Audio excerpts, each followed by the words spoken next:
Hey everybody, welcome to this week's episode of the Rethinking Podcast coming to you from Rethinking Economics Netherlands. Today, we are rethinking with Marc Beckmann, the former chair of Rethinking Economics Netherlands.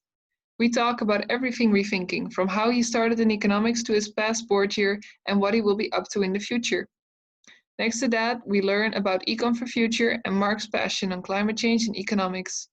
For me, the hour was up before I knew it, and I hope you enjoy our conversation as much as I did.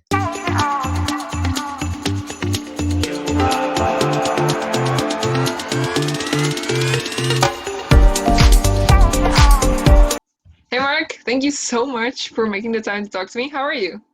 Sure, I'm good. How are you? I'm great. That's so great to hear. So we met, I think it's 2 months ago over Zoom. I just joined Rethinking like only a few months before.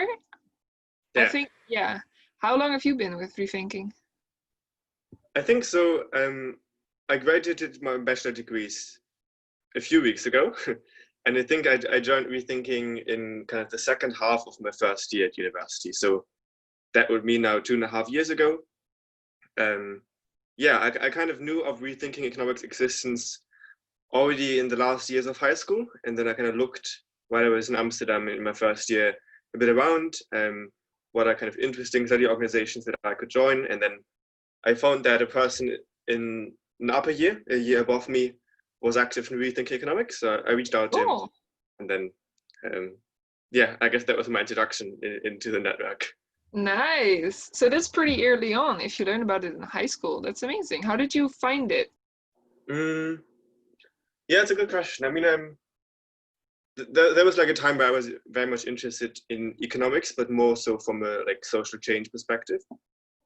And there was the parallel to what Rethinking Economics Netherlands is in the Netherlands is a certain kind of is a network called Network for Pluralist Economics in Germany, and Ah, I came across it while kind of looking for cool organizations that do work on economics in a way of in the spirit of trying to change economics, and that was something I was interested in kind of in the last year of high school, and so yeah, I came across the network and then so we think economics as kind of being a similar version to it in the Netherlands. And yeah, I think that's about it. cool. So when you joined, what did you do? Did you start with projects? What have you been up to with Rethinking? Right, good question. So I think, yeah, in kind of the early stage is mostly helping out with projects or organizing events. But I think at a very basic level, it was just meeting the people. So I was just more and more kind of hanging out with the people and talking to them about various subjects. And I'm actually not sure what kind of the first topic was I was involved with. I think, at least kind of the project that I most imagine I was most involved with in the beginning was the employers report. So that is a report that we're actually still working on. Um, so it's kind What of is it? yeah, it's research based, and what we're trying to establish is to what extent do employers' expectations of what an economics graduate should know, what skills an economics Ah, graduate have, matches up with the skills they really have, to kind of out of that develop an argument for improving economics education, making it more real world applied, and yeah, enabling students to really get the skills they need to get the careers they want. oh And wow, cool. that project we're still doing, and I think yeah, it started quite early, and I was kind of then involved in brainstorming about it, and yeah, at least I'm not sure if that was actually the first thing I did, but that's most kind of vividly in my head right now. Because it's still going on. But did you find any interesting things that you would say like this is very important for students to have? Right. So in some sense, the idea of doing this employees report comes out of a similar report that was done in the UK a few years before. And while we're kind of still in the process of interviewing employers currently, so we gathered the first survey evidence by students on what skills they have based on a self-assessment, basically.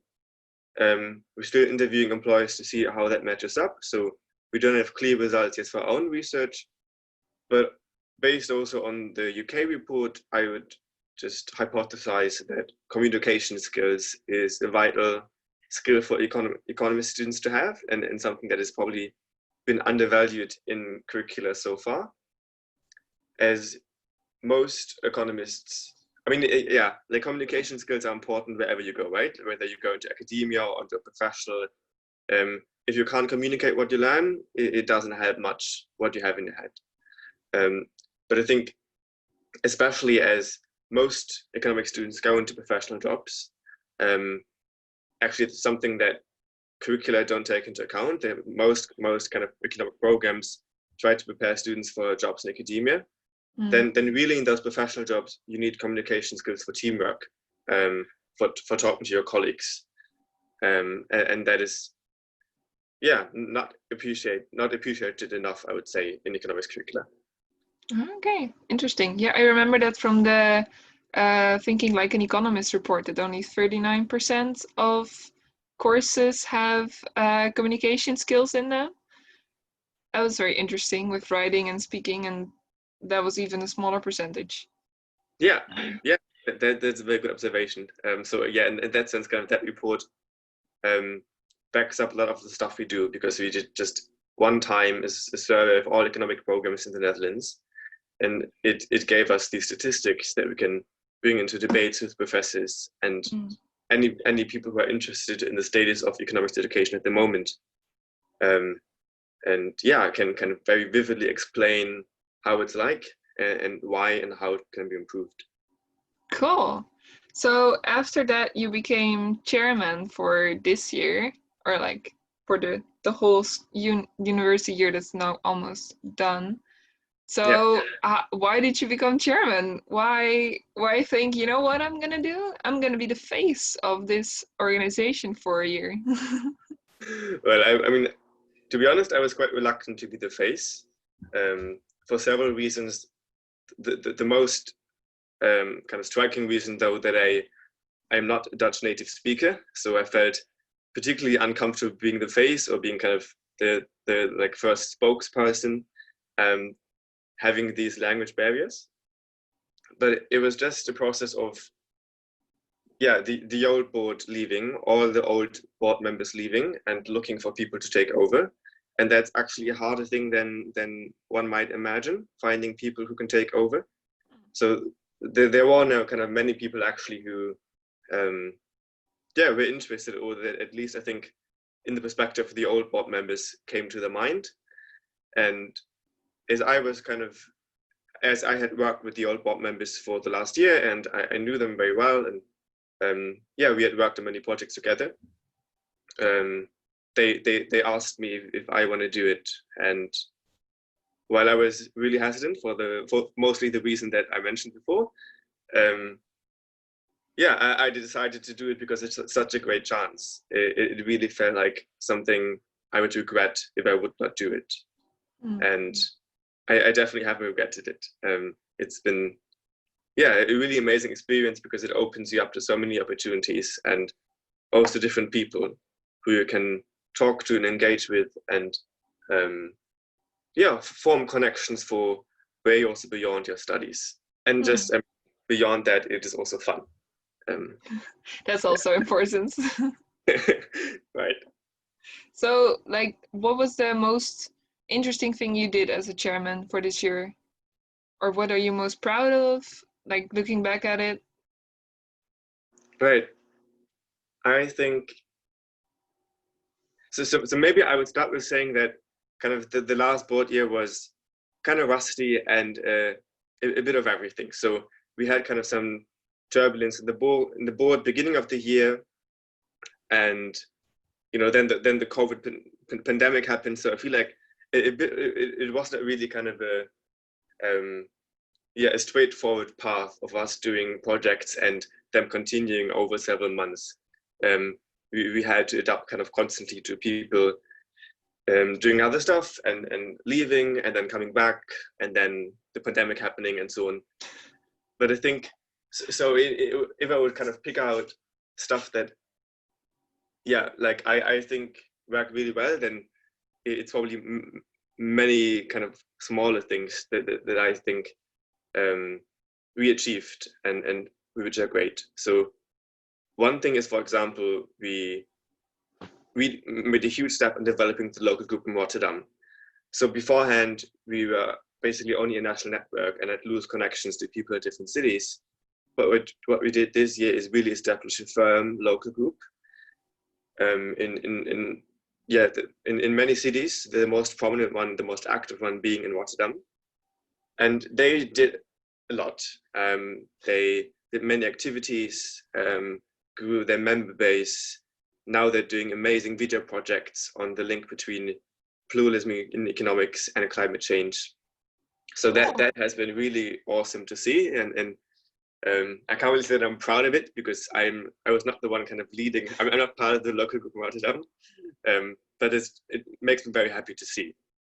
And then also we had like a project team on Economists for Future that was kind of relatively constant to our time, and we met every week and organized several events that were really cool, where we organized a very diverse set of speakers to talk about, for example, sustainable finance, or why economists are rather slow in responding to climate change. That was also really nice. And then I think particularly kind of events were great. So we were invited by the Dutch ministry or the Dutch agency Rijkswaterstaat to give just a workshop on the economy in 2050 and share our visions and work with them. And that was great. We organized an event with Danny Roderick, a quite famous economist from Harvard, and that worked really well.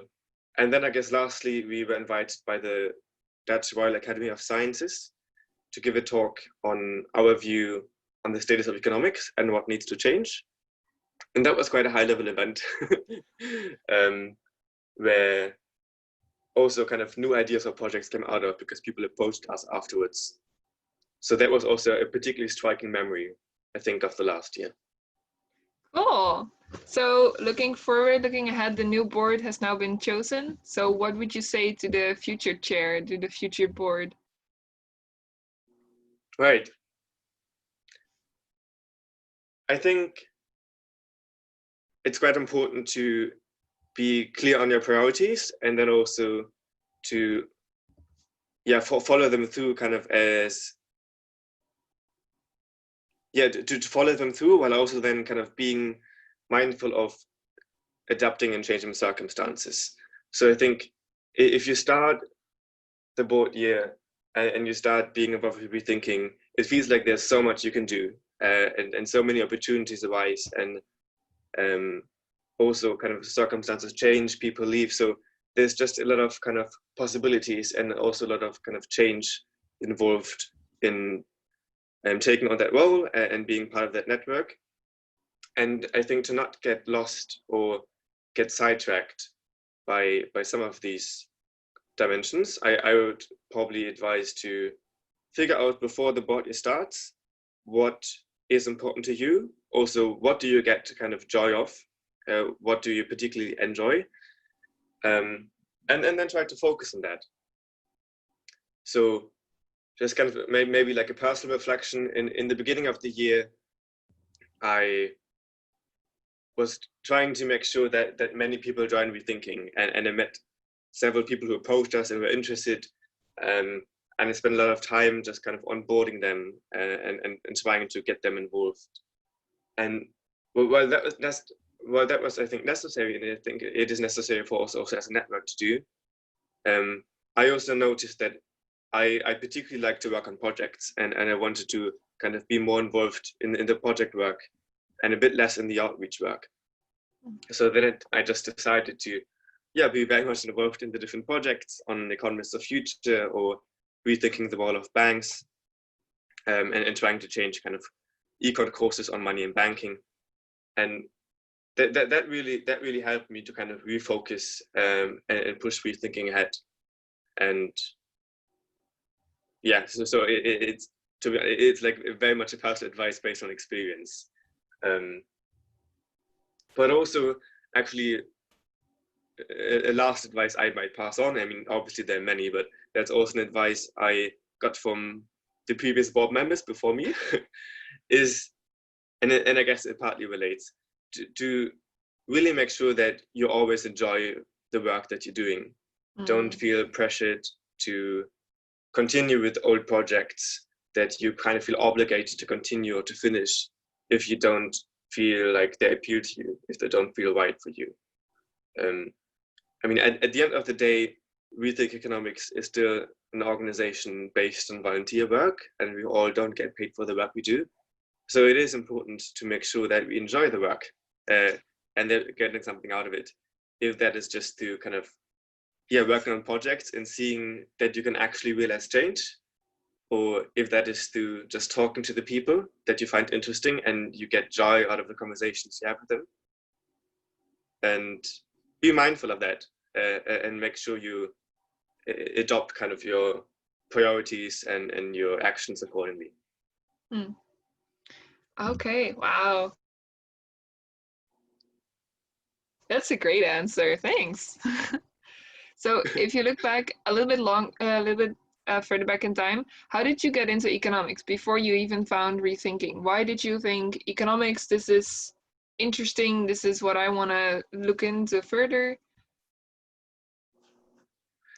Yes, I think it partly, I mean, in hindsight, I think it's still true. So I guess kind of the intuition was that economics is a great lever for change. And that was what I was frankly most interested in. I was kind of impatient to see and enact social change. I guess that might be something that young people have in common. And I mean, we have these common sayings of, it's the economy, it's stupid, or but in many kind of policy issues, we see that at the end of the day, it comes down to the money that is being proposed, and people fight about how much money you should spend on certain policies, and that is really what it comes down to. And I guess in that way, economics felt like not only being able to understand these power dynamics that determine what is being decided, what's getting done, and what's not getting done, but then also to change that accordingly.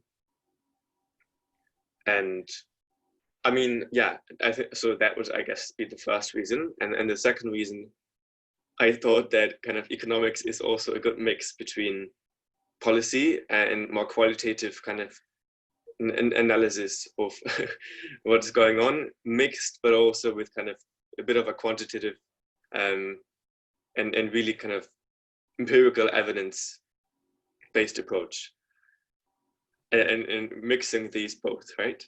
So that has been kind of something that has not turned out as I thought it would have. But yeah, I mean, in the end, I chose to kind of study PPE because I already kind of anticipated it. I heard like from other people that economics is not so much about really understanding the world and trying to change it. It is quite limited in its approach. So basically, I already kind of took a precaution against that by then choosing to study a program which includes economics, but also includes these other dimensions and disciplines that I felt were important. Yeah, because you didn't just go study economics, you went to study economics, politics, psychology, and law. So that's why you chose like the diverse program? Yeah, it's I mean, it's a really, so sometimes it just feels like too long name. And when people ask me what I'm studying, sometimes I just chose kind of the discipline that I felt like the other person would most kind of just to shorten it. But yeah, no, I mean, I really like the program. I guess particularly because not only does it include these various disciplines, but it also integrates them into each course. So it's not like I'm running from an econ course in the one faculty to a course in the psychology department. But at least in some of the courses, these various interdisciplinary insights are being integrated.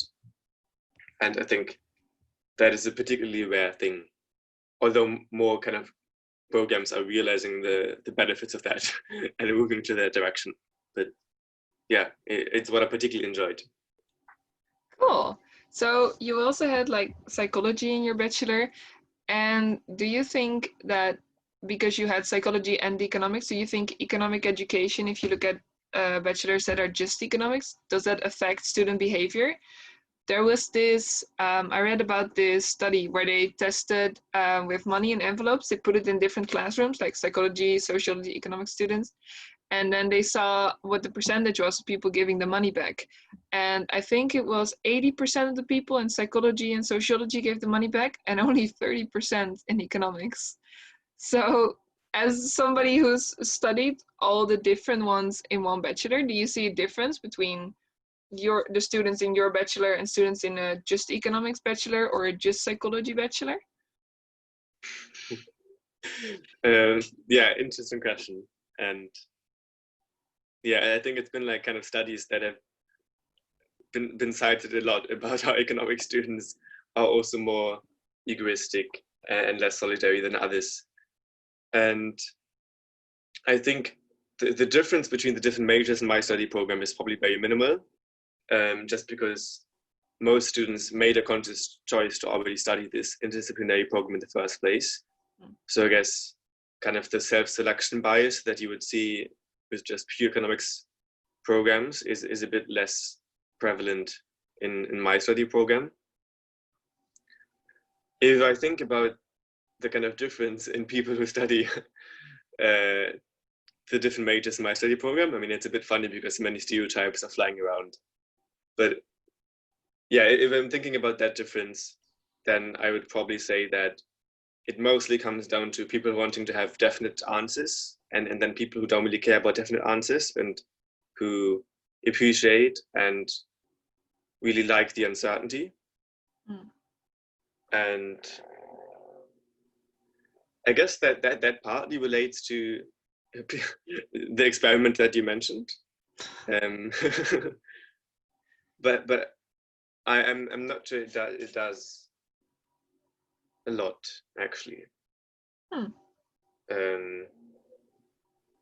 Yeah, so I mean, I think in general, economics programs, just by kind of the default assumptions that underlie the way it is being taught about, yeah, it probably fosters some kind of preference for purely rational, like rational being, in this case, being non-solidary. That doesn't always have to be the case, but like, yeah, like just purely egoistic behavior.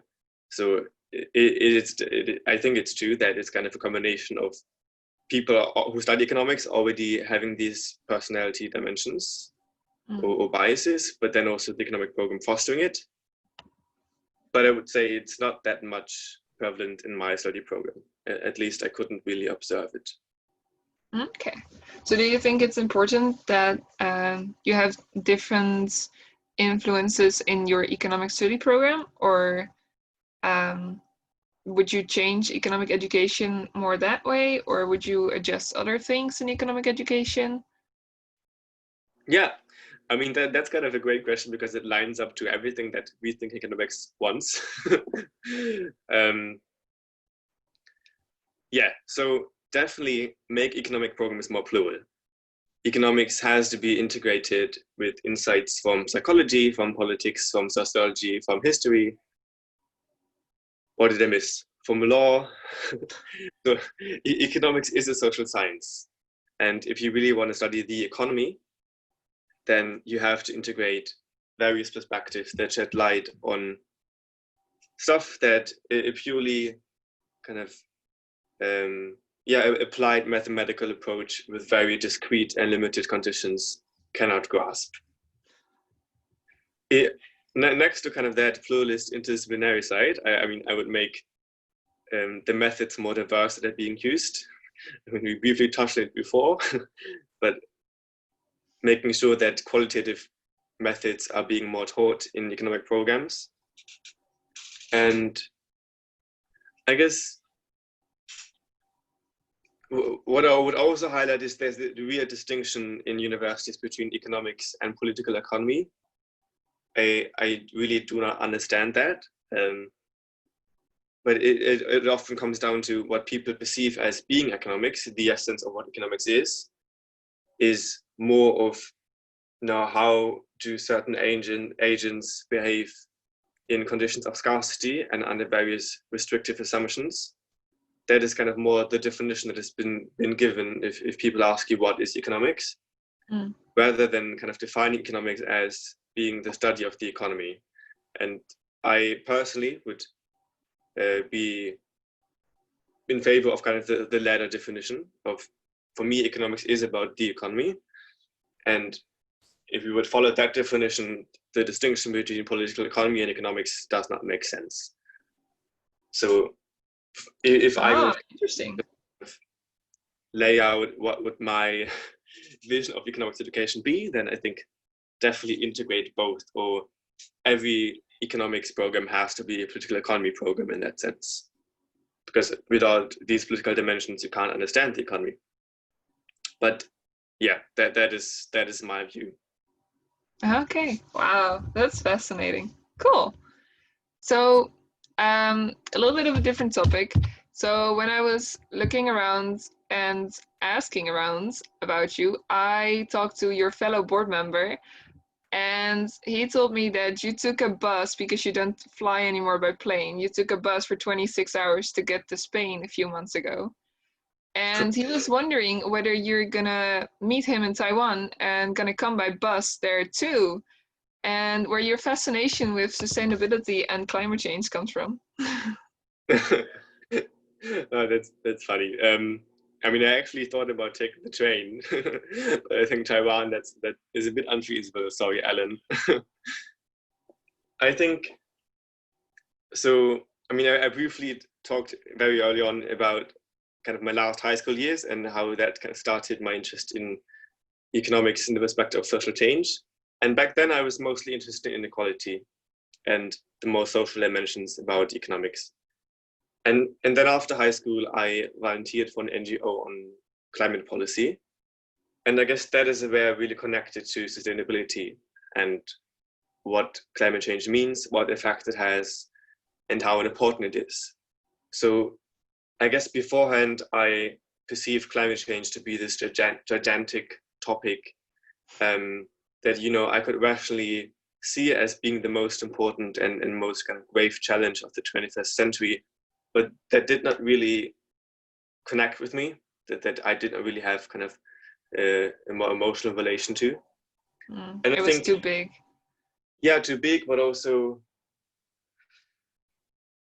yeah, too big, but also, I don't know, it didn't really felt like my thing. I didn't really perceive myself as an environmentalist, and I had kind of this assumption that taking care about, I mean, not really much about taking care about the climate, but like really being passionate about the climate and really making this your main priority when it comes to talking about what change you want to see in the world is more something for, yeah, people who in some sense identify as environmentalists or kind of had to do with these activities in the past, and I didn't really identify as that.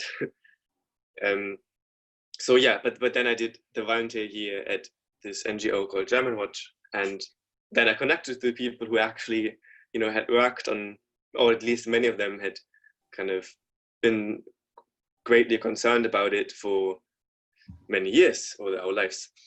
And that changed my perception of it. And then it also became kind of closer to my heart.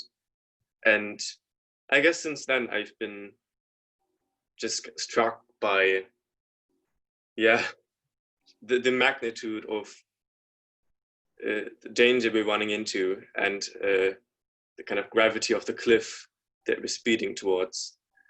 And so, yeah, I mean, as you mentioned, it is really hard kind of to put into words how dangerous into a situation we're running, and then to make sense of the lack of consideration for it, or at least the lack of urgency. I would probably emphasize that. It's more like the lack of urgency. Everybody now talks about climate change and talks about sustainability, but it's really a lack of urgency and to that extent taking it seriously. And yeah, so then it has been kind of a step-by-step approach of also taking these considerations more into account in my personal life. But yeah, that has been kind of happening gradually. So Okay. So, but for this, you also joined or set up Economics for the Future, for Economists for Future, I think it's called. Yeah. So, can you tell a little bit about that? Sure. Yeah, that was great fun, and it's still great fun. And some of the things kind of most memorable, I think, from the last year or from kind of my whole study years. And basically, it happened like this. The Rethinking Economics Network in Germany, they wrote a draft letter on economics and climate change and why economists don't really take climate change seriously, and that this needs to change. And then they wanted to internationalize it, brought it to Rethinking Economics. And then I heard of it, and kind of a small group emerged of different members in the Rethinking Economics space who really wanted to make this a big campaign and wanted to draw it out. And I had kind of, since the early Fridays for Future protests, I was kind of extremely hyped about just kind of the demonstrations and the amount of people who take action. And I had kind of wanted to do something in relation to economics. I had really wanted to kind of connect the Fridays for Future movement with the work I was already doing on Rethinking Economics. So I was really happy to see this opportunity, and then I kind of threw myself into it, barely studied anymore. And yeah, so we kind of in a team with members from the UK and Switzerland, Germany, but then also Kenya, later the United States and Chile. We wrote an open letter on why and how economists must step up in tackling climate change. And then we put it out in November, developed a campaign about it. We actually took the bus. I think that is where I took the bus.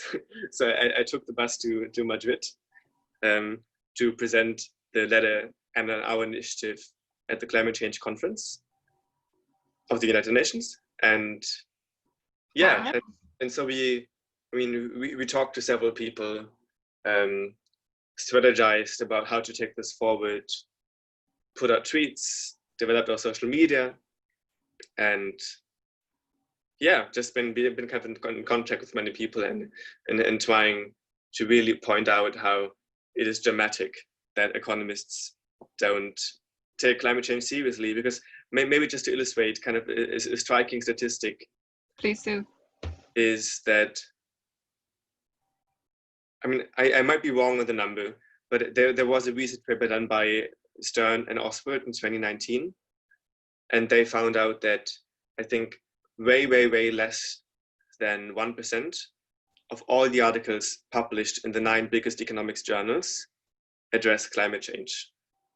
And one of the most prominent journals in economics, the Quarterly Journal of Economics, has not published any article on climate change at all. And that is just out of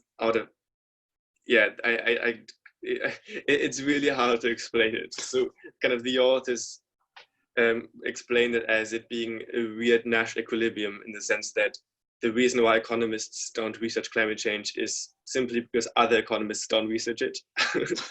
So that's kind of a very embarrassing explanation for such a grave failure.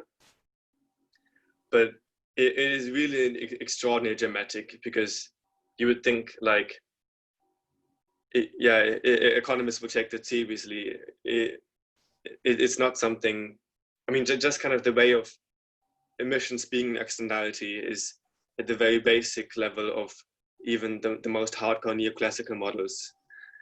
And then that nevertheless, this has not kind of got adequate research attention is striking. And this only talks about the quantity, right? So, I mean, I haven't even talked about the mistakes and kind of inadequacies of the research that is being done on climate change. So So what can economics do? What can we do? How can we put climate change into a bigger, like give it a bigger place within economics? yeah, very good question. I think it relates to the thoughts that we're kind of doing ourselves, making ourselves in the Ecom for Future team. So I mentioned the journals and how they have not published a lot on climate change. That is an understatement. And so the idea that we had is really develop a campaign that is focused on these journals. Because if you look at the structure, the power structure of the economics profession, then these main journals have an immense power on what is being done in the whole discipline. So there are kind of roughly 5 big journals that decide the research agenda. And so what is being published in these journals influences what can be published in general in the profession. And then also what happens in research often trickles down to teaching, so what is getting taught. Mm. So one way kind of that we thought to push for that change is really address and campaign against the biggest journals and make clear that they have to step up their game. And then maybe other levels for change, or potential target groups are associations of economists.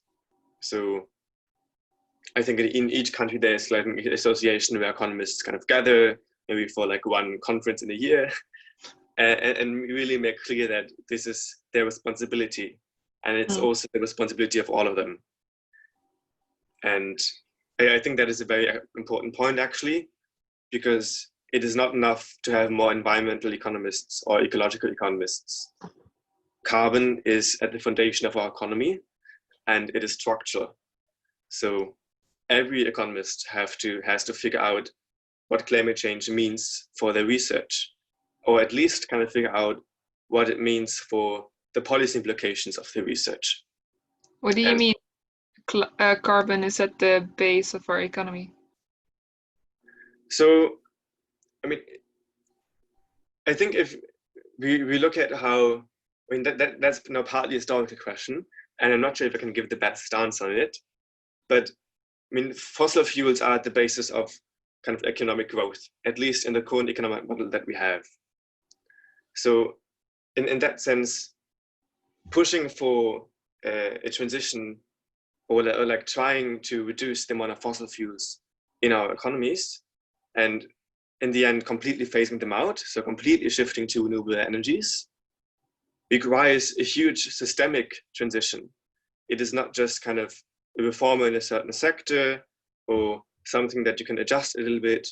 It is a complete structural change, because fossil fuels lie at the basis of our economic growth model. And so in that sense, every economist has to concern him or herself partly with it. Also just because fossil fuels, I mean, are kind of part of the biophysical dimensions of our economy that have been completely neglected in economic analysis. So the economy is perceived as some kind of domain that is distinct from the biophysical dimensions, from nature, right? It is not really taken into consideration. The links are not taken into consideration. And also planetary boundaries, something that kind of the limit of fossil fuels, is part of, are not really taken into consideration. Maybe just another example.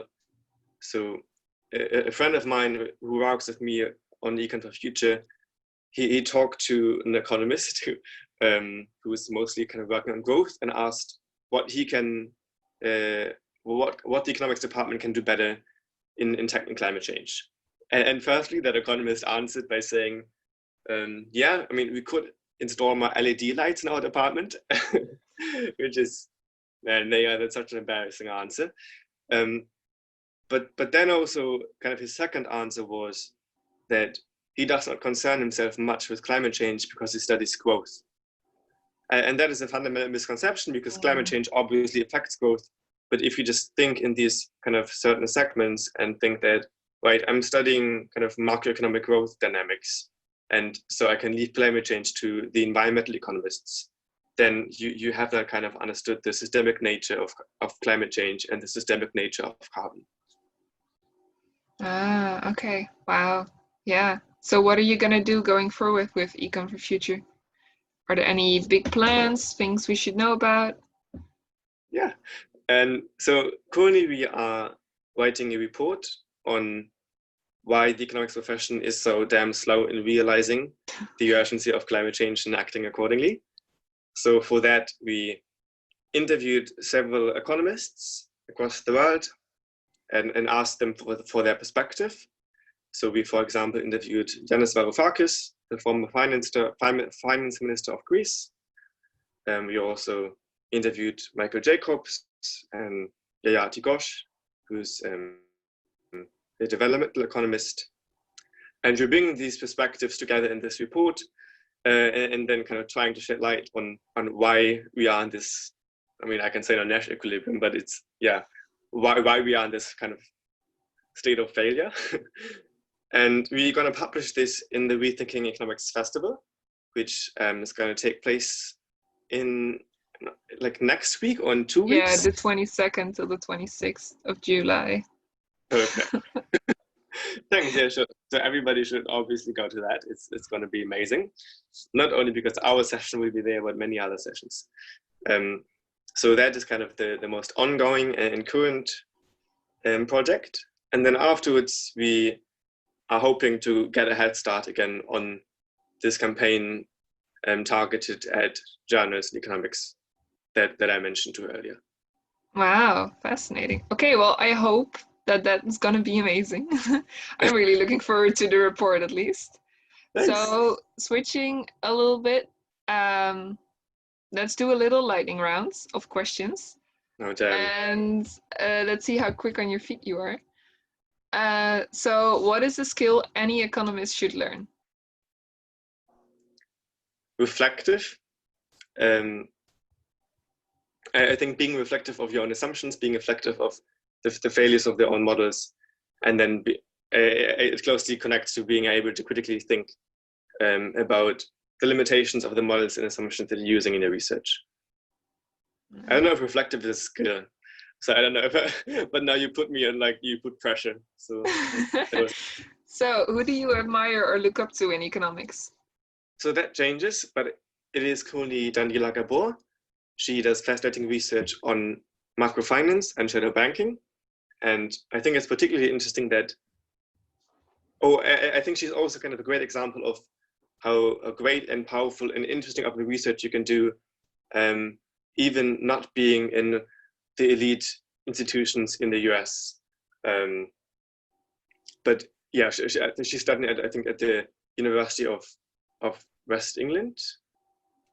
And so, like, I think a rather small university in Britain, but she does fascinating research and is also heavily engaged in policy issues. So she's been engaged in writing a proposal for a Green Deal in the UK, and she's involved in kind of reforming monetary policy and greening the financial system. And I really admire her work. Cool. What is a quote or a statistic that has always stuck with you? Oh, it's probably the one that I mentioned before. I mean, not publishing any article on climate change, that's quite bad. Yeah, that makes sense. So, what is a question you want me to ask that I haven't asked you yet? I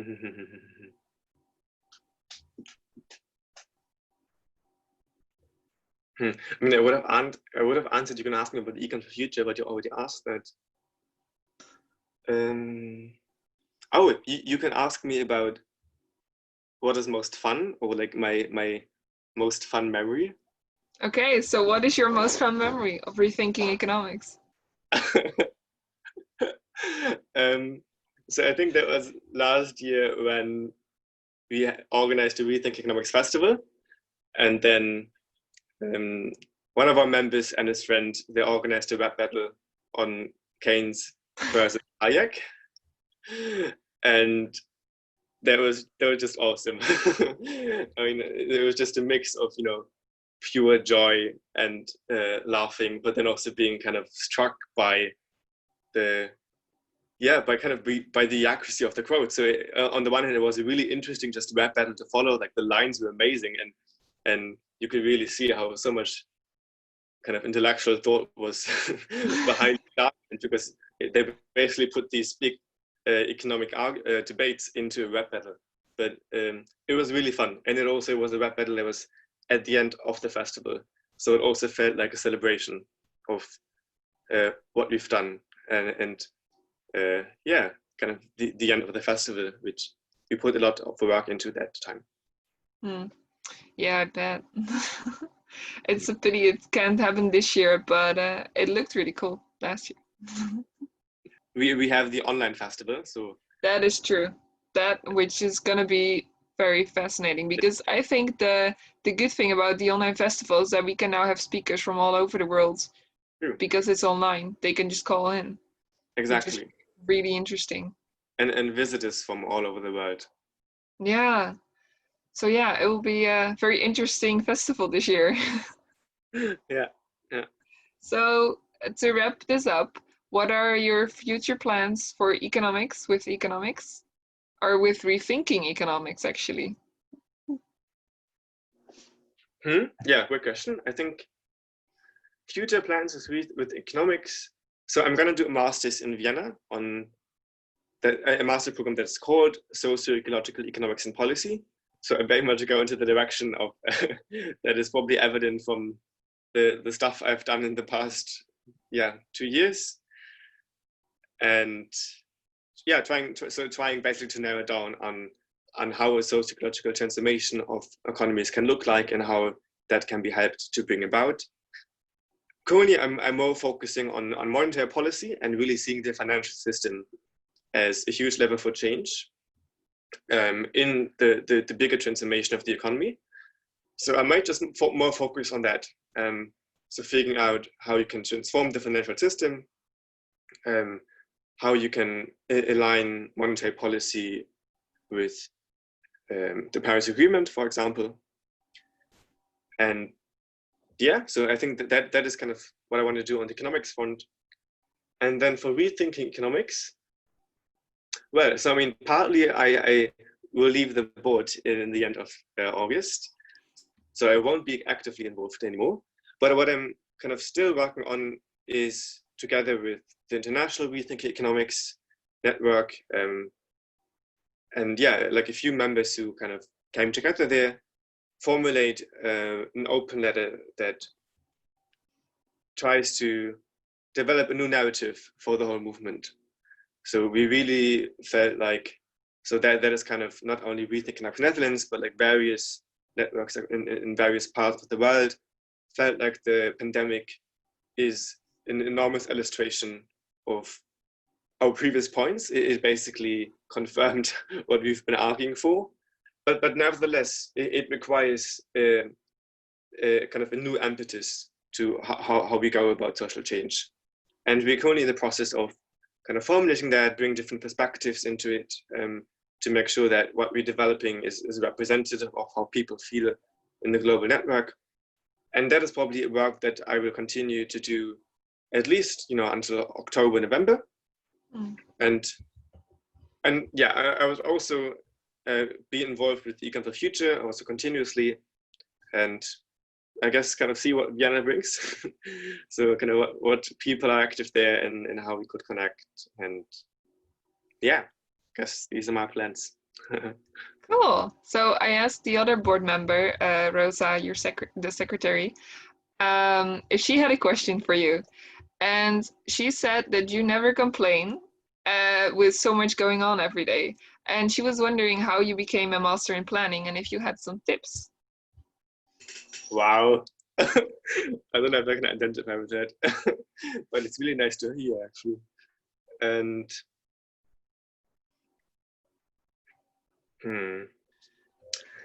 so I think what I'm most kind of struggled with, but then I also see that as kind of the most important thing, or like practice to adopt, is to become better in distinguishing the work that requires kind of deep concentration. If you study, for example, and you're reading articles or you're writing essays, that requires you to sit in front of your laptop and avoid distractions as much as possible. And then this kind of other mode of work that is more related to Rethinking Economics, where you respond to emails and write tweets and call people and set up quickly write an agenda for the next meeting. And I think trying to separate these is probably important to get the work done that you want to be done, and then I guess in that sense be planned. I honestly, I do not think that I'm particularly good at it, but if I would kind of single out something that is most crucial to being planned, and then not only to have to also execute these plans, it will probably be this. Okay, so on the other side of that, she wanted to know what your biggest rethinking failure is, according to you. Yeah, I feel like there have been a lot, but I guess, I mean, what comes to mind is probably just kind of missing responding to emails, like ignoring messages. Yeah, so I mean, I feel quite bad about it, but yeah, I think.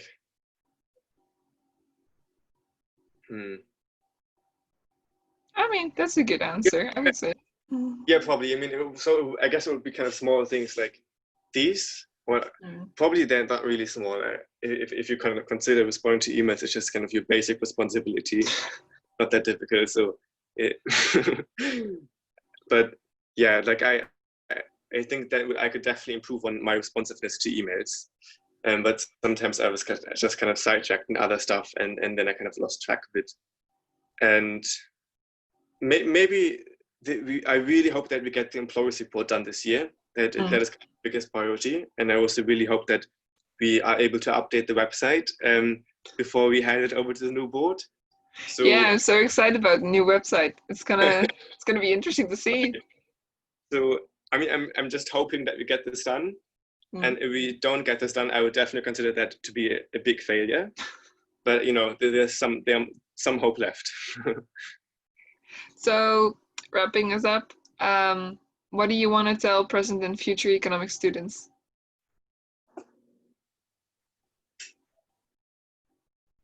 I would say,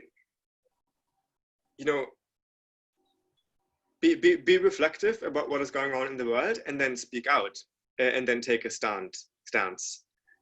I think that is kind of particularly important with economics professors, but also we're living in such times of change and uncertainty, with so many challenges ahead that are, crucial to everyday lives, that are crucial to the survival of the human species, if I may say so, that I think it is not sufficient for students of economics to just kind of study their subject and then try to get a job and then don't concern themselves with what is going on in the world.